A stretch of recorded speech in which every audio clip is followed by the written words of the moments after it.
Halo, selamat malam Sobat Muda dan rekan senior GPIB dimanapun berada.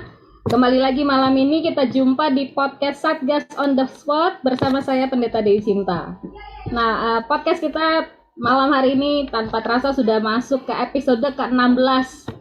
Podcast Satgas on the Spot berusaha menayangkan kisah-kisah menarik tentang berbagai upaya penanganan pandemi, baik yang ada di lingkup GPIB maupun nasional, juga bahkan mungkin yang ada di luar Indonesia. Nah, kali ini, malam hari ini, kita berusaha memberikan informasi terupdate untuk sobat muda dan rekan senior GPIB dimanapun berada, tentang bagaimana menghadapi situasi terkini dari pandemi COVID-19. Nah, tema malam hari ini adalah tentang Omikron, HAM, dan tarik ulur PPKM. Nah, kenapa kita membahas Omikron? Karena berdasarkan data WHO per hari ini, informasinya sudah ada 54 negara yang diketemukan terpapar varian Omikron. Nah, tentu kita juga bertanya-tanya, sempat ada kekhawatiran kan, bagaimana sih varian ini? Apakah sama berbahayanya dengan varian Delta yang sebelumnya sudah merebak? Nah, untuk membahas tentang hal ini juga kita ada bersama dengan narasumber yang hebat, yang keren ya, dan yang pasti sudah terkenal di GPIB juga. Yang pertama ada Bapak Chris Kanter, beliau nanti akan memperkenalkan diri. Lalu juga ada Dr. Griselda yang juga akan memperkenalkan diri kepada semua sobat muda dan rekan senior GPIB. Tanpa berpanjang-panjang, kita beri kesempatan kepada Pak Chris Kanter. Beliau juga BPMS GPIB sampai dengan saat ini, ya Pak Chris ya. Silakan Pak Chris. Terima kasih Pendeta Dewi. Sahabat muda, rekan-rekan senior, Dr. Grace, teman-teman sekalian yang saya muliakan. Saya Chris Kanter, saya jemaat GPIB Efata. Pada periode MS20 saya menjadi BPMS. Terima kasih. Terima kasih. Tapi kalau mau tahu tentang Pak Chris, kayaknya Pak Chris ini sudah sangat dikenal di Indonesia lah. Pak warga GPIB pasti juga sangat mengenal beliau. Pendeta Dewi yang kenal. Pak Chris, terima kasih ya kehadirannya malam hari ini. Kita akan mendengarkan pendapat beliau nih terkait dengan penanganan pandemi ya, khususnya di menjelang Nataru ini ya. Silakan Ibu Dr. Grace. Ya. Selamat malam sobat muda dan rekan senior GPIB.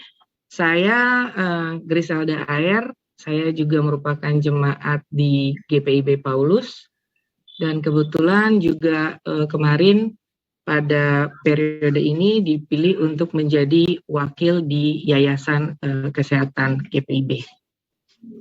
Terima kasih Dr. Grace. Dr. Grace ini kiprahnya selama vaksinasi di GPIB itu luar biasa, dan beliau sangat terlibat untuk kegiatan-kegiatan pelayanan yang berkaitan dengan kesehatan di GPIB. Terima kasih Dr. Grace ya untuk kesempatannya bersama-sama di Satgas on the Spot malam hari ini. Baik, kita mau bahas nih bersama-sama ya Bapak Ibu ya.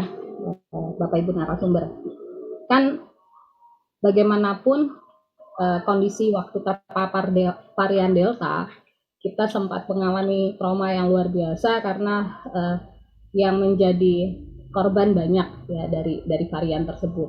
Lalu sekarang muncul nih varian Omikron. Rasa-rasanya kan kita sudah sangat lelah ya menghadapi kondisi pandemi ini. Sebenarnya varian Omikron itu apa sih Dr. Grace? Mungkin Dr. Grace bisa berbagi informasi kepada warga GPIB sehingga nggak simpang siur, karena yang satu bilang oh ini mematikan, yang satu bilang ini nggak mematikan, yang satu bilang ini nggak berbahaya, tapi yang lain oh jangan macam-macam, ini berbahaya. Nah ini sebenarnya varian apa sih dok? Gitu. Silakan dok. Ya, terima kasih Pendeta Dewi Sinta. Jadi varian Omikron ini adalah varian baru, yaitu varian mutasian dari COVID-19 itu sendiri, yang dikenal sebagai B115529, lalu diberikan nama sebagai varian Omikron. Nah, varian ini pertama kali ditemukan pada tanggal 24 November, itu di Afrika Selatan, lalu pada 2 hari kemudian, di tanggal 26 November, varian ini oleh WHO ditetapkan sebagai varian dari of concern, jadi yang menjadi perhatian lah. Memang varian ini belum banyak bisa diteliti dengan seksama di beberapa negara. Tetapi di Afrika Selatan, mutasi varian Omikron ini sangat cepat penyebarannya untuk infeksiusnya dibandingkan dengan virus Delta. Untuk saat ini yang diteliti adalah seperti itu, karena tingkat penyebaran atau yang terjangkit di Afrika Selatan cukup cepat dan meningkat. Varian ini sendiri memang berbeda dengan varian Delta. Kalau varian Delta itu kita bisa kehilangan dari penciuman, kemudian ada hilang rasa kecap. Tetapi pada varian Omikron ini tidak ditemukan adanya kehilangan rasa kecap ataupun penghidu. Tetapi varian ini dianggap sangat cepat sekali untuk menularkan antar manusia. Dan varian ini yang di beberapa negara memang dia punya gejala yang ditemukan itu hanya gejala ringan. Tapi tetap ada tambahannya, yaitu dia ada kelelahan, kemudian dia ada sakit kepala, lalu nyeri di seluruh tubuh. Kurang lebih seperti itu. Ini varian yang mematikan nggak, Dok? Kalau dibilang mematikan, sampai saat ini belum ada kasus yang menyebabkan kematian atau meningkatnya kematian di beberapa negara oleh varian Omikron. Tetapi dia dapat menular dengan cepat. Karena ini masih dalam proses pengkajian di beberapa negara, belum bisa dikatakan ini mematikan. Tetapi dia bisa menular dengan sangat cepat. Jadi penularannya jauh lebih cepat daripada varian Delta ya? Ya. Oke. Seandainya itu tuh masuk ke Indonesia, kira-kira kita harus melakukan upaya apa ya, Dok ya? Upayanya sih sama ya, di setiap varian apapun dari virus COVID ini. Yang paling pertama adalah memakai masker tetap, menjaga jarak, mencuci tangan, menjauhi kerumunan, kemudian melakukan vaksinasi, itu yang utama. Kemudian juga dia harus menghindari dari daerah yang tertutup, serta melakukan tracing yang cukup baik, jadi tes sehingga kita bisa segera mengetahui apakah varian-varian itu adalah varian Omikron. Masih membutuhkan penelitian ya, Dok ya, untuk menghadapi. Masih, karena di beberapa negara, contohnya kayak di Afrika Selatan, rata-rata yang terkena itu gejalanya ringan, tetapi beberapa kasus juga ada yang bilang kayak di Afrika itu menyebarnya cepat, tapi kalau di Amerika Serikat dari 2 sampai 7 orang yang terpapar itu rata-rata semua sudah divaksin dan sudah menerima dosis 2 dari Pfizer. Berarti kalau misalnya kita yang sudah divaksin menghadapi varian ini jauh lebih baik ya, Dok. Maksudnya sudah ada antisipasi dalam tubuh untuk mengatasi terpapar dengan varian yang baru ini ya. Iya, karena di beberapa negara seperti tadi di Amerika Serikat, Israel, Korea Selatan, itu yang rata-rata kena memang juga sudah divaksin, tetapi dia tidak menimbulkan gejala yang berat atau sampai mematikan. Oleh karena itu memang sangat dibutuhkan tindakan cepat dalam vaksinasi. Ya, seperti nanti mungkin Bapak Kriskanter akan menyampaikan bagaimana penanggulangannya dalam persiapan untuk penanganan di Indonesia ini sendiri. Oke, baik. Terima kasih, Dok. Kita ke Pak Kriskanter dulu. Pak Kris, gimana nih Pak tanggapan Bapak tentang varian Omikron? Ya kan, sebagian besar masyarakat kan sudah mulai kayak melonggarkan prokes ya, apalagi PPKM-nya yang tadinya sudah dibatasi di jelang Nataru ini sudah ada keputusan untuk membatasi semua kegiatan, tetapi tiba-tiba ada kelonggaran lagi. Ini gimana Pak menghadapi waspada Omikron ini? Ya, terima kasih Pendeta Dewi. Tadi Dr. Grace sudah menjelaskan secara rinci dan detail mengenai Omikron. Kalau varian-varian ini, jadi bagaimana menanggulangi apabila kita melihat proses sejak COVID-19 ini pertama muncul. Dari awal memang sudah diketahui bahwa modelnya virus ini akan selalu bermutasi. Makanya juga sebenarnya kan dia makanya dinamakan ke-19 karena dia sudah segitu banyaknya. SARS, semua ini kan sejenis. COVID-19 sendiri sudah terbukti selama dalam periode hampir 2 tahun ini sudah bermutasi beberapa kali. Kita mengenal varian Alpha, Delta, kemudian yang di Inggris, kemudian sekarang Omicron. Kalau kita mengacu kepada WHO, itu WHO kan lembaga dunia yang dia tentu harus sangat berhati-hati sebelum ada temuan-temuan yang sah secara research procedure. Tapi biasanya pembahasan kami ini di Indonesia ini, kita pakai juga antara lain dari CDC, Center of Disease Prevention, Control and Prevention dari US. Kalau temuan dari mereka, memang Omicron ini light sampai moderate, itu pun very few. Tapi seperti Dr. Grace bilang, sudah ditemukan juga bahwa jumlah yang cukup banyak dari persentase yang terjangkit itu sudah lengkap vaksinasi. Bahkan ada ditemukan beberapa sudah di booster. Jadi itu juga yang menimbulkan concern. Tapi semua mereka yang sudah lengkap, apalagi yang sudah di booster, ringan selalu. Kasus ini memang belum selesai riset. Jadi sementara ini karena di Afrika itu yang dijadikan bahan untuk research itu, begitu juga di negara-negara, kebanyakan itu orang muda. Kalau kita melihat temuan yang sudah ada itu memang research-nya belum bisa disimpulkan dampak terhadap lansia. Jadi kembali lagi, untuk pencegahan ataupun bagaimana dampaknya, prokes yang selama ini dilaksanakan itu harus berlaku. Tapi kita sendiri, terutama tentu yang tinggal di kota-kota besar, kita bisa melihat bahwa di dalam beberapa minggu terakhir ini, kesannya kan jangankan PPKM 2, kesannya sudah hampir seperti tidak ada COVID. Ya. Dan itu dirasakan bukan saja oleh masyarakatnya, tapi aparat pun di dalam melaksanakan enforcement sama. Kalau kita lihat baik itu di restoran-restoran, memang pembatasannya 50%, tapi pada faktanya mereka bikin itu dibuka aja. Tanda kali-kali di restoran itu juga didudukin aja gitu ya. Karena semua merasa bahwa, dan pada faktanya memang kalau kita melihat pasti Dr. Grace yang punya data lebih lengkap, hospital-hospital itu pasien COVID-nya sangat minimum. Banyak malah hospital yang sudah diizinkan untuk menolak COVID. Jadi dia sudah pure non-COVID gitu ya. Itu kan dilakukan karena memang minim, memang limited ya.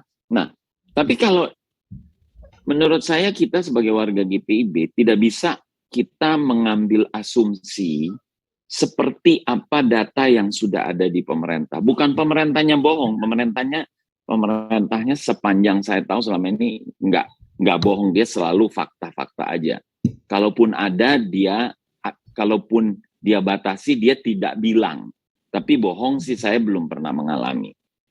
Tapi harus diketahui, Indonesia di dalam genome sequencing itu kita melakukannya hanya tes-tes di tempat ataupun pada hal-hal yang harus dites.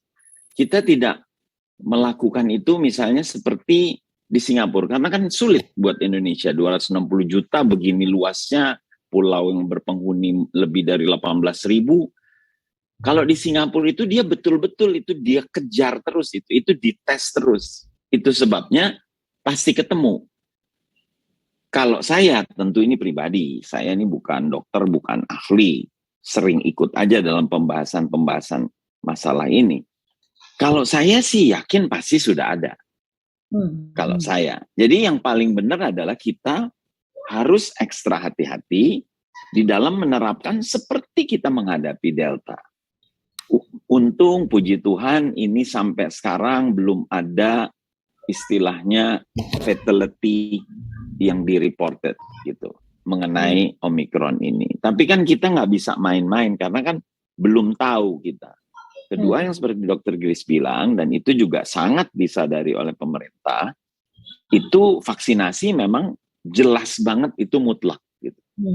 Omikron ini yang pasti dia tetap detected oleh PCR. Jadi nggak ada terlalu khawatir bahwa tidak diketahui, tapi sudah terjangkit. Jadi meskipun gejalanya dia lebih sulit untuk dibedakan dengan gejala-gejala flu secara umum, tapi tetap dia detected by PCR. Itu pasti. Kedua, ya Omikron ini kan mudah-mudahan ada beberapa ahli, kemarin saya ajak diskusi, yang bilang bahwa bukan tidak mungkin ini tahapan menuju endemi. Karena dia akan menjadi hal yang so-called penyakit seperti kita flu lah. Tentu flu kan ada yang berat, tapi dia tidak fatal lagi. Apalagi kalau nanti sudah ditemukan obat untuk meredakan atau menghilangkan sekali. Jadi balik lagi soal, menurut saya, pemerintah itu kan dia mau mempertimbangkan semua. Dan dari segi kalkulasi dan risk management yang diputuskan yang lalu PPKM 3 sangat valid.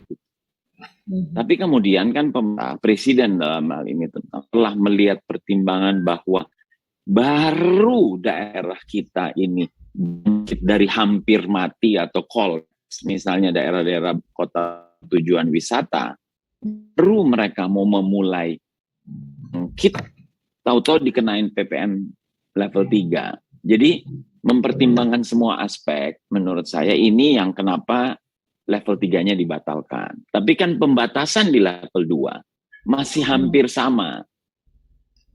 Masih hampir sama. Cuman kan yang kalau 3 memang tempat-tempat publik tidak boleh dibuka gitu. Ini sekarang tetap tapi dengan pembatasan gitu. Nah, yang barangkali ekstra dibuat adalah tidak boleh ada arak-arakan atau perayaan malam tahun baru yang istilahnya yang dijual di publik secara banyak gitu. Karena kalau pembatasan lainnya tetap sama, 50% dengan maksimum 50 orang. Nah ini aja yang kita mesti sebagai GPIB, yang ini kita mesti lihat. Sama seperti dulu GPIB pun sudah boleh beribadah, kan GPIB memutuskan belum boleh. Kan kita cukup lama itu. Sudah boleh tapi kita belum. Baru setelah reda dan terbukti ternyata kemudian dikenalah ada Delta. Itu sebabnya ya mudah-mudahan tidak banyak yang terkena. Barangkali itu sementara ya. Terima kasih. Terima kasih Pak Kris. Berarti kan tidak salah juga ya Majelis Sinode mengeluarkan protokol kesehatan yang terbaru nih dalam rangka Nataru dengan sejumlah pembatasan.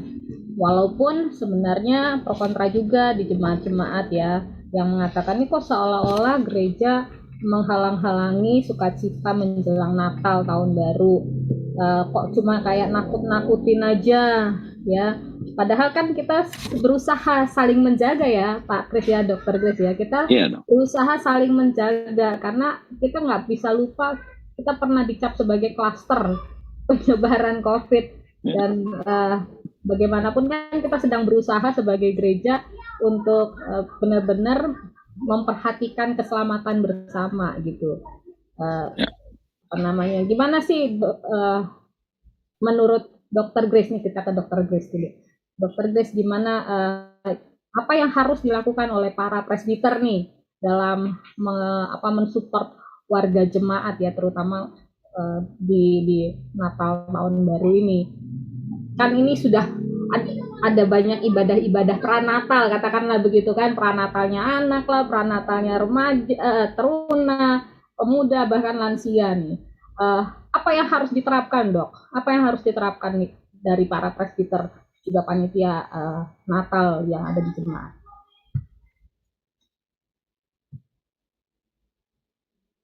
Ya, terima kasih Ibu Pendeta. Jadi yang pasti tetap kita seperti yang sudah ditetapkan oleh pemerintah, bahwa kita harus tetap melakukan protokol kesehatan, itu yang paling utama. Jadi kalau ketika kita akan mengadakan suatu kegiatan, walaupun itu pranatal ataupun mungkin ada yang ibadah-ibadah di dalam gedung gereja, itu yang paling utama memang kita harus tetap melakukan protokol kesehatan. Jadi ketika mau datang, orang tersebut tetap harus cuci tangan, kemudian diukur suhu, dan sekarang udah di beberapa gereja juga sudah melakukan atau menerapkan seperti pemerintah. Jadi memasuk dengan kita harus membarcode untuk Peduli Lindungi. Kenapa kita harus lakukan? Ya kita juga harus sama-sama bekerja dengan pemerintah dalam penanganan masalah COVID ini sendiri.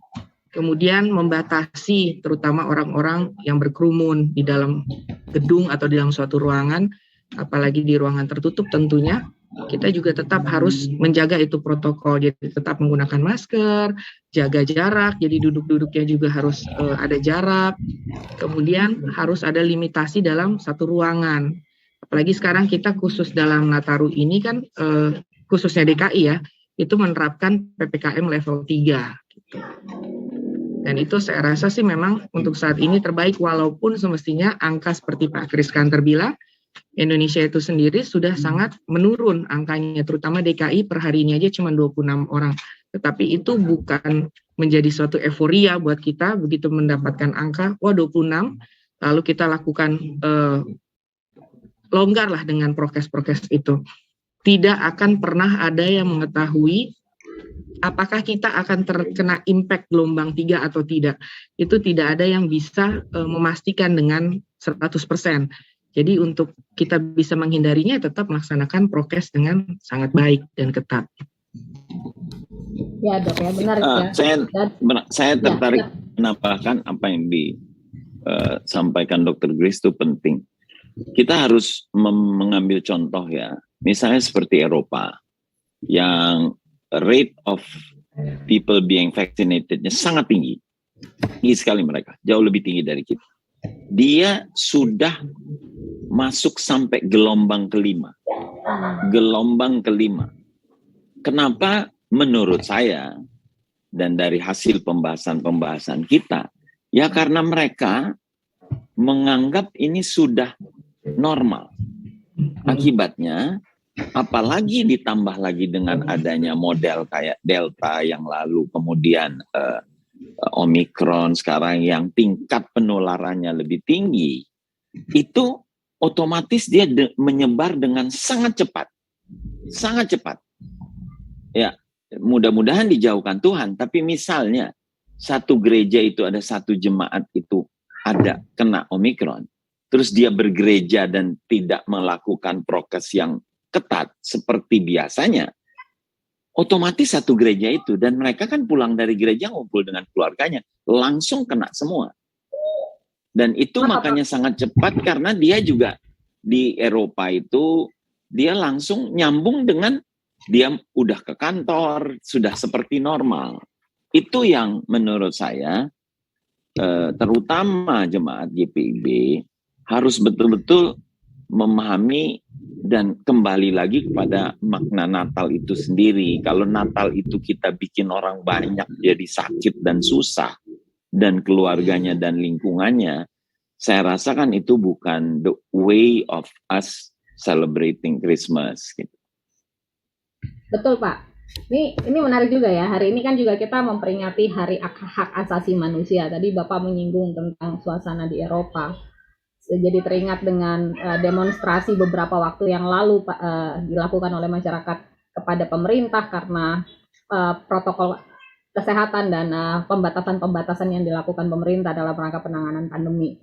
Nah, terkait dengan itu Pak, kan terkait dengan kalau membahas HAM itu banyak aspek yang bisa dibahas. Nah, salah satu yang disampaikan adalah vaksinasi, lalu protokol kesehatan itu seperti membatasi hak manusia untuk menjalani kehidupan dengan bebas. Nah, kira-kira itu gimana Pak?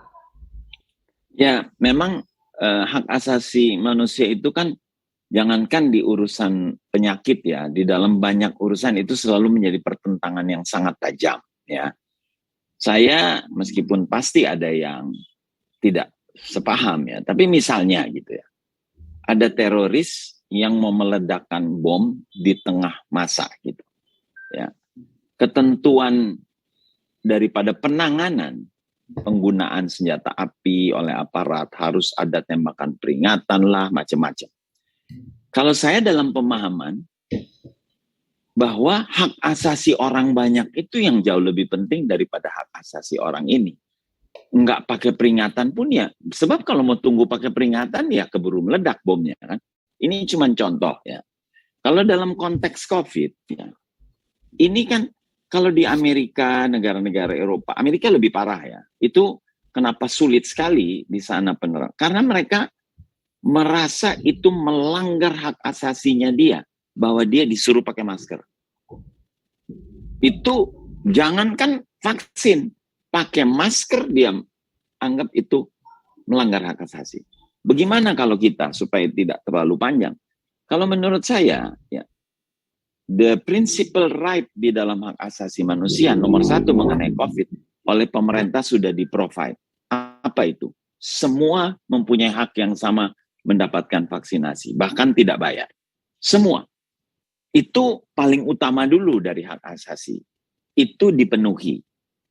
Kalau kedua, bahwa kenapa kita tidak boleh beribadah, itu kan juga diangkat oleh teman-teman dalam waktu PPKM 3, waktu PSBB yang nggak boleh even bergereja, nggak boleh beribadah, kan dianggap betul-betul melanggar.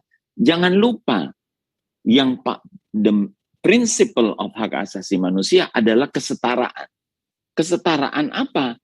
Bahwa kesetaraan untuk orang sama-sama semua sehat. Jangan hanya satu orang membuat menjadi banyak yang sakit. Dia mesti mendapatkan perlindungan yang sama gitu. Sama seperti yang didengung-dengungkan hak asasi beragama. Dia mesti punya kesempatan yang sama melaksanakan agamanya. Meskipun agamanya itu jumlahnya sedikit sekali atau hampir tidak ada, dia mesti punya hak yang sama dengan yang paling besar pun agamanya. Begitu juga ini.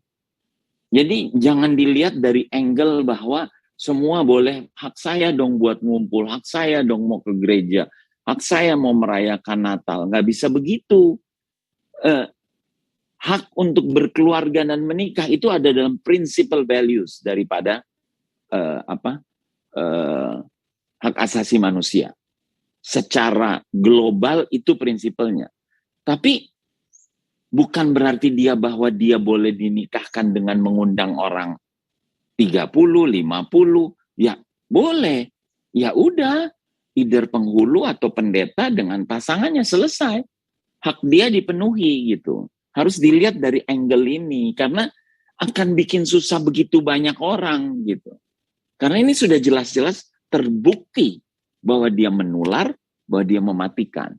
Mau tunggu berapa banyak lagi? Sudah ratusan ribu atau juta mungkin dunia. Saya lupa, nggak ngecek lagi. Itu barangkali Pendeta Dewi.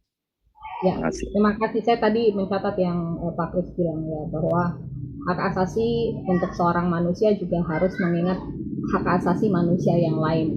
Termasuk dalam hal ini juga kita di Indonesia paling tidak boleh egois. Kita juga harus memperhatikan kesehatan kita. Mau divaksinasi, ini bukan soal hak asasi mau atau tidak mau divaksinasi, tapi ini untuk kepentingan dan keselamatan bersama. Pesan tadi Pak Kris dan Bu Dr. Griselda mengatakan bahwa walaupun ini Natal, kita rayakan dengan makna yang sesungguhnya. Kita masih sedang berusaha untuk keluar dari situasi ini, maka mari bekerja sama, saling memperhatikan dan mempedulikan kesehatan masing-masing. Ya, terakhir sekali, Pak Kris, ada bocoran nggak kira-kira untuk vaksinasi anak? Anak usia 6 sampai 11 tahun, di unmute dulu Pak, mohon maaf.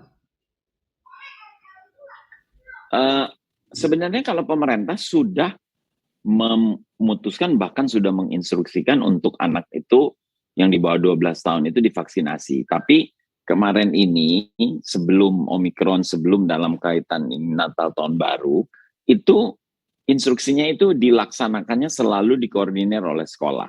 Karena sekolah kan juga sudah sebagian hybrid lah.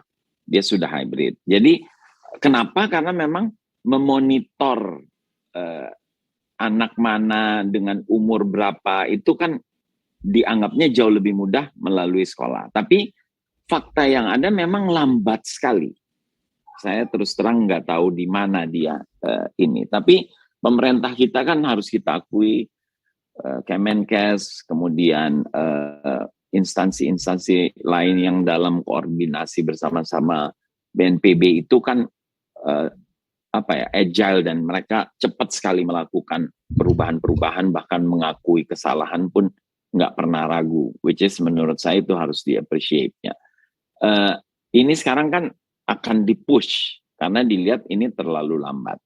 Dan memang sekarang itu yang menjadi isu sebenarnya. Karena kan sudah, kalau kita lihat jumlah yang divaksinasi kedua aja sudah hampir 102 juta. Dan yang vaksinasi pertama sudah 145 juta. Artinya kan sudah cukup banyak. Tapi ini juga barangkali sekaligus saya mau mengingatkan. Omikron ini, terutama Omikron ya, gejalanya ringan. Ya. Jadi sekarang ini karena kita sudah segitu banyaknya yang divaksinasi, otomatis pastinya ringan. Jadi angka bahwa Jakarta yang positif 26 hari ini, kemarin 30 berapa, menurut saya itu nggak boleh jadi landasan bahwa kita, itu angka bukan bohong.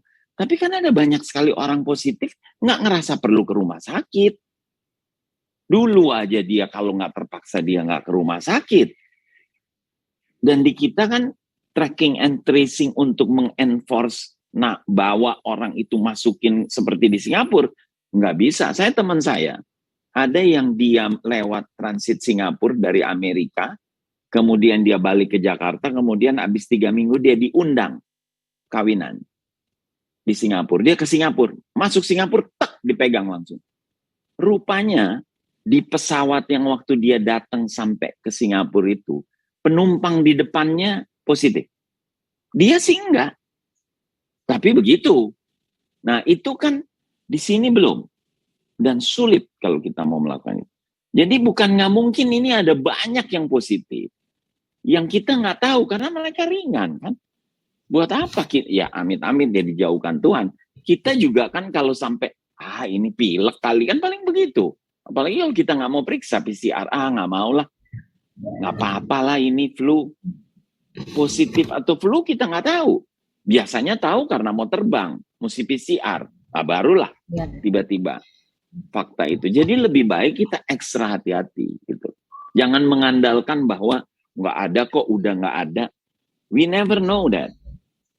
Kenyataannya dia di Eropa gelombangnya sudah sampai gelombang kelima.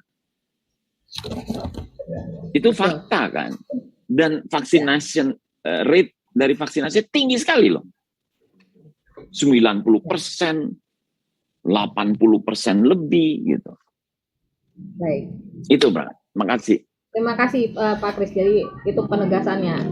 Walaupun gejalanya ringan, tapi bukan berarti diabaikan. Lebih baik berhati-hati, berjaga-jaga daripada nanti justru di kemudian hari akan menyesal karena mengabaikan prokes. Dr. Grace, closing statement dari Dr. Grace, silakan. 1 menit. Ya, terima kasih Ipen.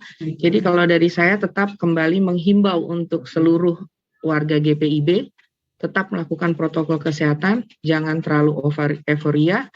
Ingat bahwa negara kita dan di beberapa negara di seluruh dunia ini masih belum kita memasuki ke tahap endemi ataupun apalagi epidemi. Jadi kita masih dalam pandemi.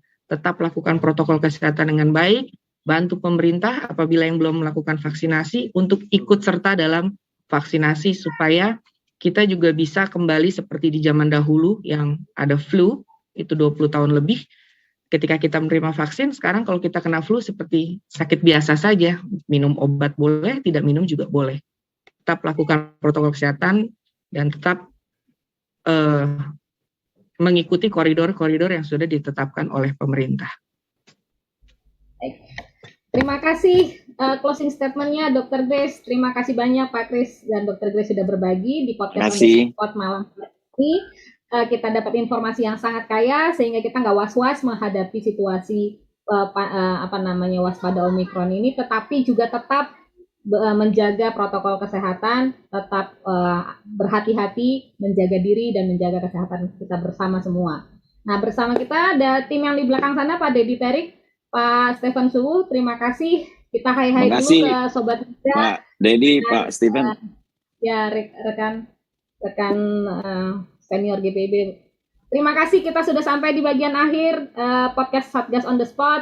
Selamat merayakan Advent, selamat mempersiapkan diri menjelang Nataru, menikmati kebersamaan dengan keluarga, tetap sukacita, biarlah kasih Kristus selalu melimpah dalam kehidupan kita. Selamat malam. Amin. Selamat malam, terima kasih semuanya. Terima kasih semua. Ibu Pendeta.